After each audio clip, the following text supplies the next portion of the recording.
Welcome to the Crown Sports Podcast. We are very excited to be talking Utah High School athletics with you. I'm your host, Brad Richins. And I'm your co-host, Niko, Klus, along with our producer, Braun, Butterfield. Our first segment of the day is a new segment which we are debuting, which is called Grind Our Gears, where we pick something that has been grinding our gears or been on our minds lately and use this unusual time to get it off our chest. So, Niko, Klus, what has been grinding your gears as of late? What's been on your mind? The biggest thing that's been grinding my gears is the University of Utah and their football program and the direction it keeps heading. Whoa, how so? Granted, Let me guess. let it be known, I'm a fan, always been a lifelong Ute fan, but how do you give someone a contract extension for 3 more years when all you have is mediocre seasons? Are you referring to Coach Whittingham? Indeed, I am. I mean, you pay the man another $15 million for mediocrity. I want to go to the Pac-12 championship game and watch them win, not watch them lose. Like we did this year. I want to go to, I don't know, Sugar Bowl, Peach Bowl, Cotton Bowl. I want to go to a cool bowl game. I don't want to go to the Liberty Bowl. I mean, come on. Or the Foster's Farms Bowl. Yeah, the Foster's Farms, Pinstripe Bowl. Las Vegas Bowl. I want them to be in it to win it. And yet, they just keep signing these extensions for mediocre seasons, and it's really grinding my gears. I have a question. Would you prefer not to give Coach Whittingham an extension at all, or are you upset about the time that they've given him? I'm upset about the extension period because the last time his extension came up, his name came up for other coaching positions, which I would have been fine and well if he left. But now, before his contract was even up, the new athletic director gave him an extension already instead of letting him play it out to see where it went. We've talked about this off the air, and what was the game we said that saved him? The BYU game. Yes, absolutely. If they would have lost that game, I don't think, the athletic director's name? Chris Hill? No, that's the old one. I don't know. Anyway, We'll get our producer to look it up. Because you saw the game, at the end of the game, he walks over to Whittingham and says, "That was ballsy," or something like that. And he's like, that saved him. That saved his job. Mark Harlan. Yeah. That saved his job, that game. Because the Pac-12 title game at that point, our offense was atrocious. Right. Yes, Finally came to a head. But well, injuries didn't help really either. we had no running backs. We had one. Shine was the only healthy running back. Shelley was the only quarterback. Niko was hurt. He didn't hardly played. Covey blew out his knee in the game. Yep. But, I mean, come on. You got to bring someone in that's going to take it to the next level. Who wants to be mediocre their entire life? I don't want to be a fan for a mediocre program forever. Yeah, you already have that with the NFL team you support. Exactly. It's just all across the board for me. It's mediocrity, except for the Red Sox. Okay, well, for the thing that's been grinding my gears, I'm going to go a little bit south of the Salt Lake County border into Utah County, and this is the BYU basketball program. Did you watch them play? Did you watch them Saturday night? I refuse. It was abysmal. This article is on Deseret News for our listeners who want to check it out by Jeff Call. Shout out to him. So this is paraphrasing. I'm not stealing his work, but this is what he says. Quote, "The Cougars, who were the 3 seed, trailed 13-0 in the first 5 minutes and were never in the game." This is in the WCC tournament playing San Diego on Saturday night. BYU fell behind by 27 points at half, 46-19. And that deficit ballooned to as many as 44 points, 69-25 in the second half, losing to San Diego. BYU was. The Cougars shot an abysmal 5.9%, 1 of 17 from three-point range, marked the worst three-point shooting performance in WCC tournament history. It's not like you're in the Big 12 or the ACC. You're in the West Coast Conference. But BYU outscored San Diego 32-11 over the final 12 minutes. Hooray for that. But still ended up losing by 23 points. With a 19-13 record, the Cougars finished the regular season with fewer than 20 victories for the first time in 14 years since 04-05, the year before Rose's first season as head coach. I mean, again, with the mediocrity, they just gave him a contract extension like 2 years ago. And here they are. So you finished third in the West Coast Conference. That's not a tough schedule. I mean, you play Gonzaga twice, who is a top 10 team consistently because they have one of the best coaches in the country. But you shouldn't be losing to teams in conference play like San Francisco twice, which they did this year. St. Mary's. They lost to St. Mary's, which obviously come on, man. Like, you got to beat teams like that if you want to get to anywhere. I don't mean to be rude to the other smaller schools, but when their gym at a college level is the size of a high school gym and you go in there and lose to them, it's pretty pitiful. You can't lose to San Diego, Santa Clara, Pepperdine. You can't lose to those teams. And if you're going to lose to those teams, in the preseason, you got to beat teams like Valparaiso, Illinois State, Long Beach State, among others that I've lost to in the last few years. So, sounds like they play community colleges. well, the only other ranked teams they played this year were Houston and Nevada, other than Gonzaga. It's not like they're going and playing top contenders like UVU. UVU goes to play North Carolina, or not North Carolina, Duke and Kentucky this year. Yeah. But that's not only the last time they reached the NCAA tournament was 2015, and the last time they made it out of the first round was when they had Jimmer Fredette back in 2011. Okay, and then Dave Rose, I don't know, he's not anything to write home about. And the last thing I'll say is that recruiting needs an improvement. When are they going to realize that they can recruit people outside of northern Utah and Utah County? Outside of the state? Outside of the state? I don't think they ever have. Look at the football team. Well, half their basketball roster is constructed from players from that region, from northern Utah, and I have respect for them. Obviously, they're on D1 scholarships, but they need to improve their recruiting and at least make an NIT appearance, because broaden their spectrum. Yeah, it'd be nice to see them in the big dance, but when they don't even make NIT, that's pretty pathetic. Yeah. This week we wanted to interview someone pertaining to one of those spring sports that's starting to take place, and that is softball. One of the many teams that will be vying for supremacy in the Pac 3A classification this season will be South Summit. South Summit, before taking the leap to the 3A classification in all sports other than football currently, took state in softball in 2015 and 2017. Their coach, Cody Bowen, joins us now on the Crown Sports Podcast. Cody, it's good to have you on, and like we said, we just haven't been able to call games with you, and we've missed your voice, so we figured we had to hear it somehow. So thanks for joining us. Well, thanks for having me. So a lot of the people in the community and even us, we have an idea of kind of how you got started coaching softball, but for our listeners, tell our listeners a little bit how you got started coaching softball and what kind of drew you in and what coerced you to choose to coach softball. Well, I started about 12 years ago. I've done baseball initially, and I've done that for several years, and then I stopped to go get my master's degree, and towards the end of that, they had an opening for softball, and the principal approached me and asked if I'd be interested, and I'd always had a love for softball and enjoyed it. I played a ton, and I'd never coached girls softball much at all, but it was intriguing, and so I helped Melanie Mitchell for 1 year, and then she decided that she had wanted to move on, so they offered it to me, and since then we've been going strong this is my 12th year now, so it's been a good run.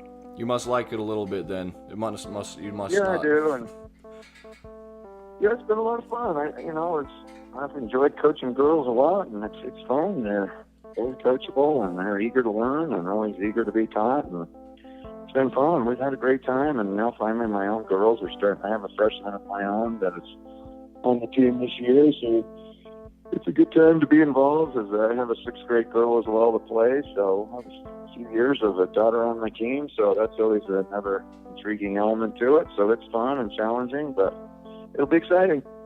What inspires you most when you're coaching? Is it the gratification from the girls always wanting to learn, or obviously winning helps, but does it just keep you motivated with the girls?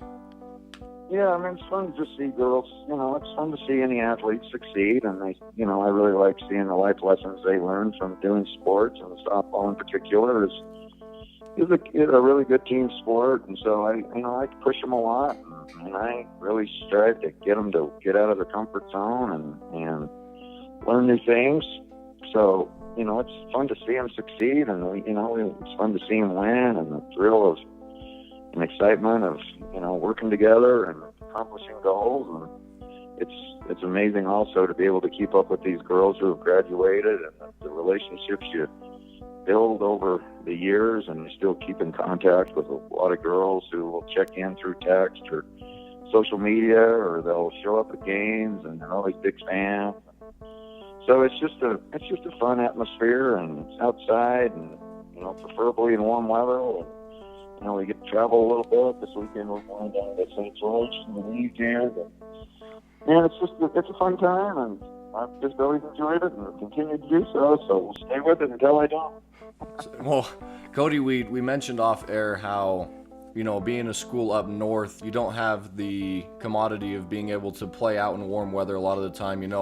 We saw on Instagram last week how you had to shovel off the football field and use that as a practice facility instead of the softball field because it's wet conditions. Would you say that plays a part in maybe throwing off your rhythm, having to reschedule games, having to cancel games, as opposed to some Southern teams that really don't have to go through that opposition? Well, it certainly is, is a bit of a hindrance to live in the climate. It's one of the few sports that's really altered by climate. So that's certainly not an advantage, and, we rarely ever get to practice outside on our dirt field until generally April. We never have a home game scheduled generally until April. Our first home game this year is not until, I think, April 12th. So fortunately, they're able to, clear off that football field, and we're able to get outside. We do have a good cage in the high school that allows us to do a lot of hitting. And we're able to do a lot of stuff in the gym, which is nice. And so we make do and we adjust, and we do travel a lot. So our schedule's real different in that we play most of our away games in March, and then from the middle of April till the middle of May, we basically play them all at home. So it's kind of a two halves kind of a season where half the time we're all on the road, and then half the time we're all at home. So we have to adjust the schedule that way a little bit. So in March, we're always looking for lower elevation and generally southern teams that allow us to, play where we're out of the snow a little bit. Like this year, we're playing Millard on Wednesday on our way to St. George and Beaver on Thursday on our way. So we try to combine some trips when we travel. And so it's a bit of a challenge, and there aren't many teams that are at a higher elevation than we are. So it's interesting.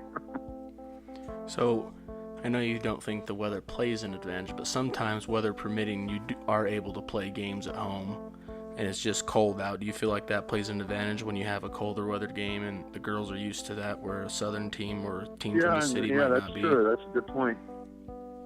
Yeah, that certainly plays it. A lot of teams will come up here, and even in April, it'll still be upper 30s, and we've played in some snow flurries, and, our girls, when we're able to get teams up here to come, the challenge is, sometimes getting teams to come up to Oakley, especially in April, is a bit of a challenge because they're in the heat of their region schedule, and so a lot of the preseason games were always on the road. So sometimes we're unable to really balance our season schedule because we have to go to a lot of teams early in March to where we can get games in. But yeah, certainly in region schedule, especially where you have teams from Grantsville or Morgan or some of these teams, not as much Morgan, but sometimes we've had Manti or a Delta or a ALA where they're certainly in warmer climates have to come up here, and, they sometimes get caught off guard with the cold weather. And yeah, certainly we're able to adjust to the cold weather certainly better, especially when we have to play. Well, looking at your roster, we noticed that you have some experienced players, like you have Kira Bush, Bailey Cernich, Caitlin Lewis, and Grace Olson, who have all had that varsity experience to kind of lean on, but over 50% of your team this year is underclassmen. So what challenges does that present to your team, and do you think there are any advantages to having such a young team that aren't as proven? Yeah, like I said, we have 3 seniors that those 3 all played significant time last year. They all started, and Grace Olson, and as you mentioned, Caitlin Lewis and Brooklyn Tuttle, and then we have Bailey Cernich, who started as a sophomore last year a lot. And we have Sadie Eiting, who started quite a bit as a freshman as well. And so we have some experienced girls, but they are young with only 3 seniors. And so we have 4 juniors, and not a lot of them have had a ton of varsity experience other than Bailey. So, they're getting some good experience. Fortunately, we have a good freshman group as well that's played a lot of softball.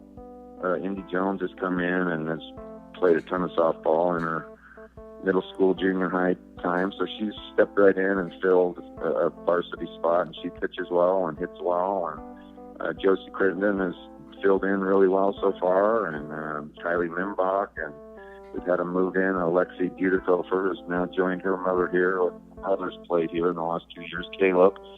and she comes with some experience. So it's a young group, and there is some experience, but you know, even with our young girls, they've played a lot of softball, not particularly a lot of varsity high school softball, but a lot of club softball in the summer. So we are young, but I'd say we're an experienced young team, if that makes any sense. So that's been a help to have a lot of girls who've played a ton, despite them being underclassmen. So that's been a helpful thing.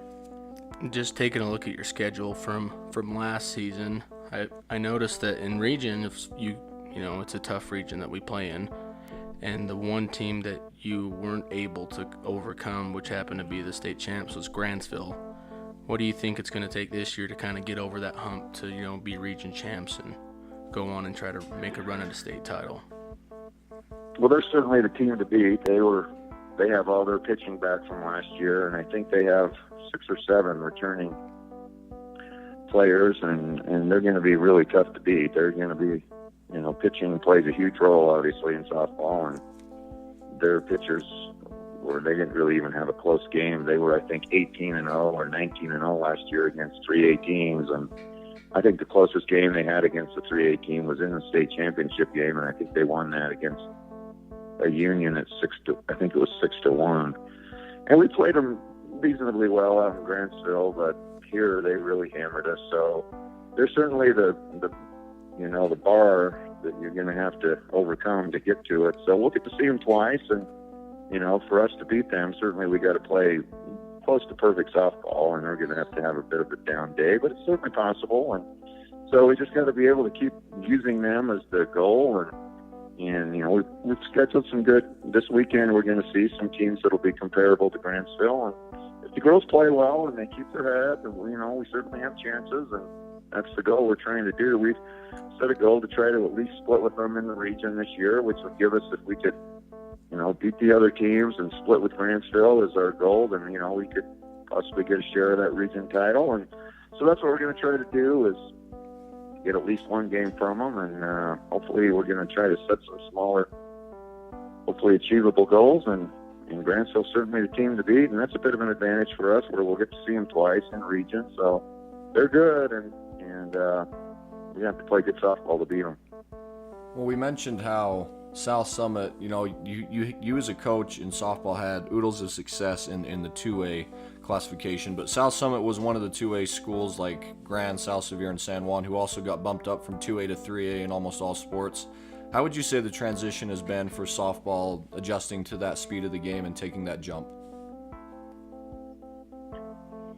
Well, the difference that we always see in moving up like that is the depth that teams have. And, you know, we've had comparable teams, and we've had teams that would have played well in the past in 3A. The challenge is like at Grantsville, I mean, they have well over 700 kids in their student body, is the depth they have. So, you know, good teams like Grantsville, instead of having just one, for example, really good pitcher, they have 2 or 3 that even if you get to one, they're able to bring another one in. It's just hard to really find a weak spot in a team like that that's so deep. And so that's really the challenge, is their depth. And they typically will have, you know, teams that have played in the summer that have built a unit of 6, 7, 8, 9 players per grade. And so they'll generally have a senior class of 6 or 7, and then the next unit. So they have a lot of kids who have played a lot of youth softball due to the nature of their communities, and you know, it's competitive to get on those teams, and they have a lot of club travel teams that really develop some good players that sometimes these smaller rural communities just aren't able to put together due to, 1, the travel they have to do, and Right. 2, the amount of girls that have interest in softball. So that's really the biggest jump, is when you start moving to teams like Carbon and Grantsville and Union and North Sanpete, these teams that are the top 3A teams last year, that they just have a lot more from which to choose girls and to develop girls that sometimes these smaller schools don't. So it's a bit of a hard transition to go from, you know, when we go to 2A, we're playing, and Manti's always a real good team, and they've made the transition well, but the teams you mentioned, San Juan and South Sevier and Grand, are more similar to us, so they're not as deep typically, and you know, they're much more similar in us in terms of the roster. So that's the biggest thing we see in 3A, is these bigger schools just have a a bigger depth of skill level that they're able to draw from that sometimes we just don't have in terms of the amount of girls. So you mentioned that, you got a lot of games coming up, especially this weekend. And a few of the teams you're playing in this tournament, Stansbury, Cedar, Uinta, Skyview, Bold City, Nevada, an out-of-state team in San Juan. That is a pretty tough schedule for one weekend. What goals have you set for your team this weekend, just to, the experience that they're about to receive? Well, it's kind of interesting. Our success has been a little bit of our challenge with this tournament because we did really well in the St. George tournament. Those years we took state, we won this St. George tournament 2 or 3 years in a row. We didn't lose a game in the tournament. And because of that, they've grown accustomed to putting us in the best pool. And now some of these, bigger 4A schools and sometimes even 5A schools have started coming to this tournament. And so they match us up in this very competitive pool with Cedar, who's an excellent team, Uinta's an excellent team, Stansbury's an excellent team, and these are all very competitive 4A teams. So, and Uinta's even getting close. I think they're even 5A. So, it's a good matchup for us, and it's good for us to see it. It's nice they've mixed in San Juan this year, and Boulder City is always a competitive team as well. So it gives us 5 good games that really stretch us. And, our goal is to win more than we lose down there. We've set a goal down there to win 3 of them. And if we could win 3 of the 5, then that would be a great tournament for us. We'd obviously like to win them all, but we're trying to be reasonable in terms of our goals. And last year we weren't able to win any. And we have our same pitching back, and we've added a couple of freshmen that pitch as well. So I think we're able to step our goals up a little bit. We had 2 chances last year. We led Boulder City going into the 7th inning and lost it late. And we only lost to, I believe it was Uinta 6-3 or 6-2. We played Juab well last year. Cedar beat us, pretty handily. But, in tournaments, it's always interesting because you never know what pitcher you're going to see. And typically in a pool play like this, Cedars and the Stansburys and the Uintas will typically save their 1 or 2 pitchers to match up with these bigger teams. So we may see some pitching at a tournament that we may not see if we were just going to play them, straight up in a 1-game kind of day scenario. So that it always is a challenge to see who and what pitching you're going to see based on who they've played in previous games. So you have to kind of get a bit strategic as to, 1, where are you going to play your best pitcher and who you're going to pitch them against, and who are they going to pitch their best pitcher against you as well. So right. Tournaments always add a whole new dynamic to what kind of pitching you're going to see. You play a basketball game, for example, you see the same 5 or 6 kids every game doing the same kinds of things. But when pitching's such a different element, and what pitcher you're going to see and how it controls the game so much is huge. So that plays an interesting dynamic as to how we'll attack it this week. So we're going to have to see how that goes. Friday, we play Boulder City and San Juan, which are the 2 teams that are most comparable to us in size. And then Saturday morning will really be tough because we play Cedar and Uinta back-to-back. And so that'll stretch us. So it's good to get stretched, and that's why we head down there. And so hopefully our girls will rise up to it. And if we could win 3 of the 5, I'd be ecstatic. Certainly we'd like to go 5-0, but if we could get 3 of them, that would be a great goal for us. Cody Bowen again joining us on the Crown Sports Podcast. Cody, Coach Bowen, we thank you again for coming on tonight. We know you have a lot of games this week and a tough schedule in region, but like you said, Grantsville is kind of the target you're looking to go forward. So we wish you luck in that endeavor, and we wish you luck the rest of the season, and we'll be sure to come up and watch some games this year. Well, I appreciate the exposure and the attention, and thanks for having us. Yeah, absolutely. Thanks, Cody. Thanks for listening into this week's episode. Don't forget to subscribe, rate, and review on Apple Podcasts.